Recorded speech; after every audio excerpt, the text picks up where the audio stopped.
Hola, hola, bienvenidos. Esto es un video más de este proyecto llamado John Clay. En esta semana de Semana Santa, que le llamamos, quiero hacer una edición especial de 2 videos sobre la resurrección de Jesús.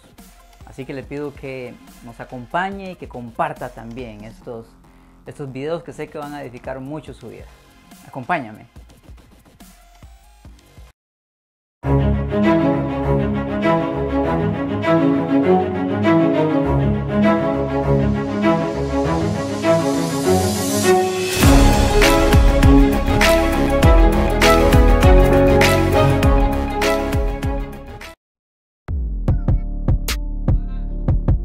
El tema de la resurrección es un tema muy importante para nosotros los que somos cristianos, pero también deseo que usted, si no lo es, también conozca sobre este tema importantísimo.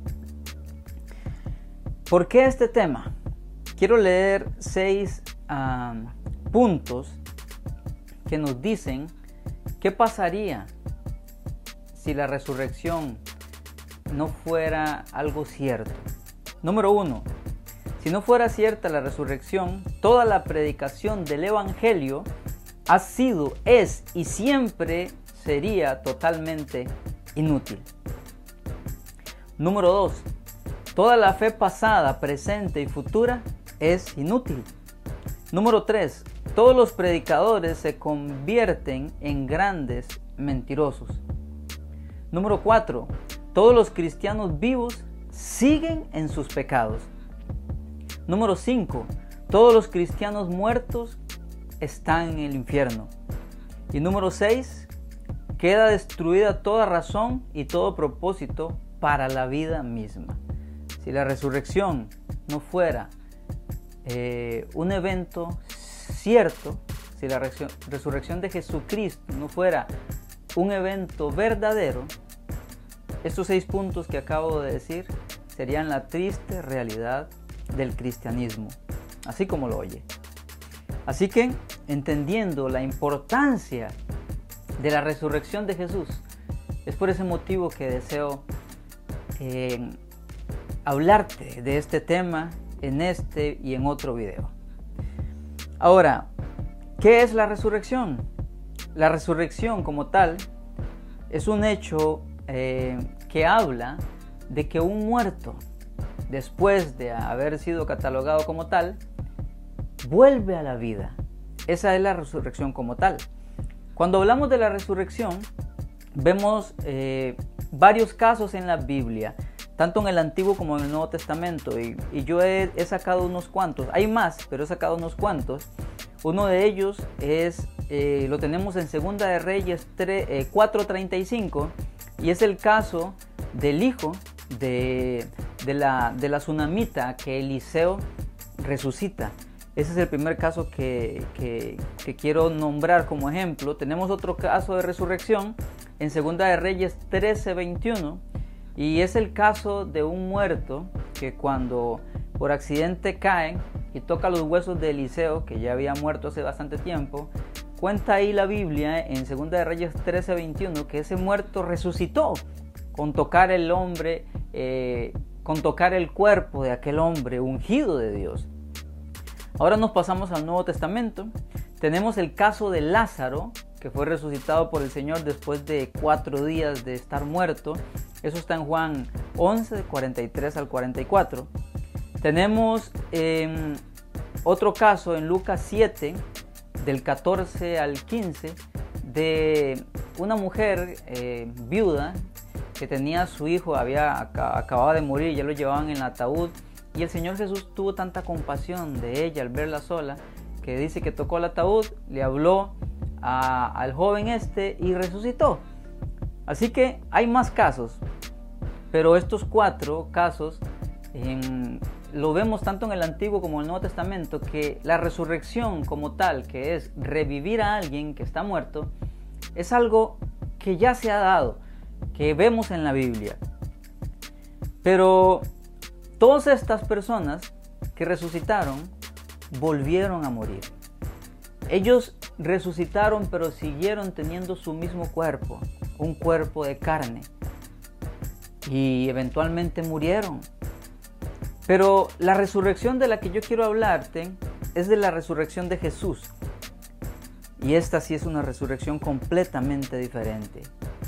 Y lo que la hace diferente es que Jesús, al resucitar, su cuerpo no era un cuerpo como el suyo y como el mío, como si fue el caso de Lázaro, como si fue el caso del hijo de la viuda, como si fue el caso de aquel cuerpo, de aquel que tocó a Eliseo, como si fue el caso del niño, el hijo de la tsunamita. Todos ellos resucitaron, volvieron a la vida con un cuerpo de carne y hueso. Pero cuando hablamos de la resurrección de Jesús, estamos hablando de un caso completa y totalmente distinto. Cuando hablamos de la resurrección de Jesús, estamos hablando de alguien, no cualquier hombre, alguien sumamente diferente que al resucitar, su cuerpo era completamente distinto. A esto es lo que la Biblia le llama un cuerpo resucitado, pero un cuerpo glorioso. Él tenía un cuerpo completamente diferente. Era un cuerpo que tenía capacidades distintas a las de nosotros. Es un cuerpo glorificado. Esa fue la diferencia entre la resurrección de Jesús con la de los que han habido antes, durante y después de Jesús, porque después de Jesús tenemos casos también en la historia de gente que ha muerto y ha sido resucitada. Pero el caso de Jesús es completamente distinto, porque el caso de Cristo, Él al resucitar, su cuerpo tenía capacidades completamente diferentes. Si bien es cierto que la Biblia registra que Él podía comer, no era un cuerpo como el de un fantasma, era un cuerpo que se podía palpar, era un cuerpo que tenía las marcas de su crucifixión, pero era un cuerpo que podía atravesar las puertas, era un cuerpo que podía trasladarse en el espacio de forma impresionantemente rápida. A eso la Biblia le llama un cuerpo glorificado. Por eso el caso de la resurrección de Jesús es completamente diferente. Ahora vamos a hablar de la importancia de la resurrección de Jesús. ¿Por qué es importante para nosotros los cristianos este tema, el tema de la resurrección? Número 1, determina la validez de la fe cristiana. Y para eso quiero leerles 1 Corintios 15, del 17 al 18. Dice: y si Cristo no ha resucitado, entonces la fe de ustedes es inútil y todavía son culpables de sus pecados. En ese caso, todos los que murieron creyendo en Cristo están perdidos. 1 Corintios 15 nos habla de que la resurrección de Jesús determina, escuche bien, la validez de la fe cristiana.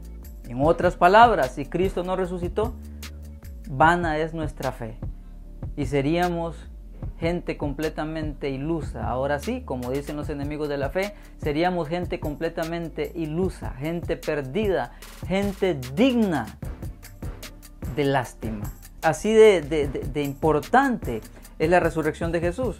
Número 2, la resurrección de Jesús fue la garantía de la aceptación del Padre de la obra del Hijo. Cuando Jesús realiza su obra, los 3 años y algo que estuvo aquí en la tierra, va a la cruz llevando los pecados de nosotros y es crucificado. Él muere un viernes y resucita un domingo. El hecho, escuche bien, de que Él haya sido resucitado, nos dice a nosotros de que Dios se agradó de la obra de Jesús y eso da validez a su ministerio y a su obra de redimirnos a todos nosotros de nuestros pecados. Número 3, era esencial en el programa de Dios. Cristo prometió enviar al Espíritu Santo como consolador de los discípulos, pero el Espíritu solo podía venir si Cristo se iba, para lo cual era necesaria la resurrección. Jesús les dijo: yo me voy, pero no los voy a dejar solos. No van a quedar huérfanos. Vendrá otro consolador como yo, nos dice en el Evangelio de Juan. Pero el Espíritu Santo no podía ser derramado como lo fue hasta que Jesucristo resucitara y ascendiera y se sentara a la diestra de Dios. Hasta entonces el Espíritu Santo fue derramado. De hecho, 10 días después de su ascensión fue que en Pentecostés el Espíritu Santo es enviado sobre todos los creyentes y según dicen los teólogos, la iglesia nace en ese momento del derramamiento del Espíritu Santo en Pentecostés, para que usted vea la importancia. Y esto no se hubiese dado si Jesús no hubiera resucitado. Número 4, cumplía las profecías sobre la resurrección. Esto lo vemos en el Salmo 16:10, donde dice: porque tú no dejarás mi alma entre los muertos, ni permitirás que tu santo se pudra en la tumba. Eso lo dijo David. Y luego lo confirma el apóstol Pedro en Hechos 2:27, donde dice: pues tú no dejarás mi alma entre los muertos, ni permitirás que tu santo se pudra en la tumba. Y Pedro está citando en Hechos 2 al Salmo 16, dando a entender que la resurrección de Jesús fue el cumplimiento de esta profecía del Antiguo Testamento. Y hay muchas más, pero quería tocar esta. Y Cristo mismo también dijo que iba a morir y iba a resucitar. Ninguna otra persona ha dicho que va a resucitar después de morir. Muchos podrán decir: voy a morir tal día, y van y se suicidan. Pero nadie ha podido decir: voy a morir y voy a resucitar después de tantos días. Lo habrán dicho, pero no hay evidencia de que lo haya cumplido. Y sí tenemos evidencias de que Jesucristo murió y resucitó. Tal a como Él lo dijo, tal a como lo dijeron profetas cientos de años antes de que el mismo Jesús viviera. Así que el hecho de que Jesucristo haya resucitado es de suma importancia. Nosotros históricamente en esta semana, Semana Santa, el domingo de esta semana, domingo 12, estamos celebrando la resurrección de Jesucristo. Esto no es un evento nada más, hermanos. Ese es el fundamento de nuestra fe. Si Cristo no hubiese resucitado, escúcheme bien, no hubiese tenido sentido su muerte en la cruz. Usted y yo no tendríamos perdón de pecados y no tendríamos esperanza de una vida eterna. Es tan importante este evento de que Jesucristo resucitó, que gracias a eso nosotros tenemos esperanza, porque tenemos promesas en la Biblia, en 1 Corintios 15, de que así como Él resucitó, con un cuerpo glorificado y el cual no vuelve a morir, ya la muerte no tiene poder sobre Él, tenemos la promesa de que nosotros un día, cuando Él regrese, escúcheme bien, también recibiremos un cuerpo glorificado como el de Él, un cuerpo que no enferma, que no muere, un cuerpo que no sufre, para estar con Él por siempre. Así que lo que Él hizo es la primicia y nos da a nosotros esperanza de que un día tendremos un cuerpo como Él y estaremos con Él para siempre. Yo lo animo a poner su confianza en Cristo Jesús. Muchos dicen de que esto no es verdad, muchos dicen de que no hay evidencia, muchos hablan de un montón de cosas, pero escúcheme bien, yo quiero que usted crea, ponga su esperanza en Cristo Jesús, porque así como Él resucitó, un día todos los muertos en Cristo resucitarán, y si Él viene, cuando usted y yo estemos vivos, vamos a ser transformados y se nos dará un cuerpo glorificado como el de Él. El hecho de que Él resucitó nos dice a usted y a mí de que como creyentes en Él, como gente que confía en Él, nuestros pecados han sido perdonados, han sido lavados por su sangre en la cruz. La obra de Cristo en la cruz se consuma o tiene su final efecto cuando Él resucita, y eso nos da a nosotros la certeza de que todas sus promesas son verdaderas. ¿Cuáles promesas? Promesas de que nuestros pecados han sido perdonados, promesas de que somos hechos justificados en Él, promesas de que ya no tendremos condenación por nuestros pecados, promesas de que somos amados en Él, promesas de que la ira venidera de la tribulación no tiene poder sobre la iglesia, promesas de que vamos a ser resucitados, vamos a ser arrebatados y vamos a estar con Él para siempre. Vea usted el peso o la importancia de este tema, de esta doctrina sobre la resurrección. En el próximo video voy a estarte hablando sobre las pruebas. Hay pruebas ¿Hay pruebas de que Él resucitó? ¿Tenemos pruebas? Sí, hay muchas pruebas. Y en el otro video voy a tocarte las pruebas que tenemos de que Él ciertamente resucitó. Así que no te lo pierdas. Disfruta de esta Semana Santa con tu familia y pon tu confianza en Cristo Jesús. Comparte el video. Nos vemos.